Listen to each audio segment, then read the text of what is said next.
নমস্কার, আমি শান্তনু পাত্র। তোমরা এখন দেখছো অ্যাম্বিশন স্টাডি। আমরা আলোচনা করব WBP 2025-এর প্রশ্ন নিয়ে। এখানে দেখো 49-এ আছে যে দুটি গাড়ি এ এবং বি একই সময়ে একই স্থান থেকে বিপরীত দিকে যাত্রা শুরু করে।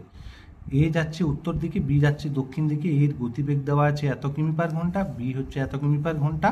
তবে কত ঘন্টা পর তারা পরস্পর থেকে এই এত কিমি দূরে থাকবে। এটা একদমই সহজ একটা ফ্ল্যাট প্রশ্ন, তোমরা খুব ইজিলি এটা সলভ করতে পারবে। দেখো এই পয়েন্টটা থেকে দুজনে যাত্রা শুরু করছে। একজন এইরকম চলে যাচ্ছে উত্তর দিক আর বিপরীত বলেছে, আর একজন এই দিকে যাচ্ছে দক্ষিণ দিক। তাহলে তুমি যে উত্তর দিকে যাচ্ছে তার গতিবেগটা হচ্ছে, এটা এ যাচ্ছে উত্তর দিকে, এর গতিবেগটা হচ্ছে 34.5 কিলোমিটার পার আওয়ার। আর এর বিয়ের গতিবেগটা হচ্ছে, এইগুলো পরীক্ষার সময় লেখার দরকার নেই, আমরা শুধু বোঝার জন্য এখানে একটু লিখে নিচ্ছি।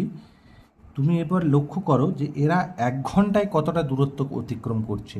তাহলে এ যাচ্ছে এত কিমি পার আওয়ার, এ যাচ্ছে, তাহলে 1 ঘন্টায় এদের দুজনের মধ্যে ডিস্টেন্সটা হয়ে যাচ্ছে যে 34.5 আছে আর 41.5 আছে। এই দুটোকে যদি যোগ করা হয়, 5 5 10 0, হাতে থাকে 1, আর কি 5 আর কি 6, মানে 1 ঘন্টায় তাদের ডিস্টেন্সটা হয়ে যাচ্ছে এত কিমি।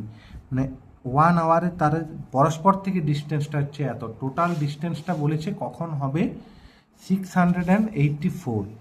তাহলে এই 684 এটাকে এই 76 দিয়ে যদি আমরা ভাগ করে দিই, এটা কত দিয়ে কাটাকাটি যাবে? 9 দিয়ে আশা করি যাবে। 9 6 54, 4 হাতে থেকে 5, 9 7 63 আর 5 68, 9।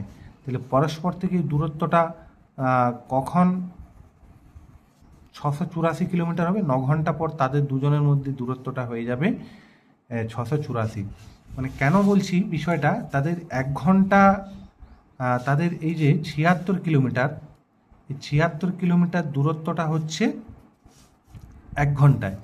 তাহলে 1 কিলোমিটার দূরত্বটা হচ্ছে 1/76 ঘন্টায়, আর 684 কিলোমিটার দূরত্বটা তাদের মধ্যে হচ্ছে 1/76 ইন্টু 684। তাকে আমি সরাসরি এখানে ক্যালকুলেশন করে নিয়েছিলাম।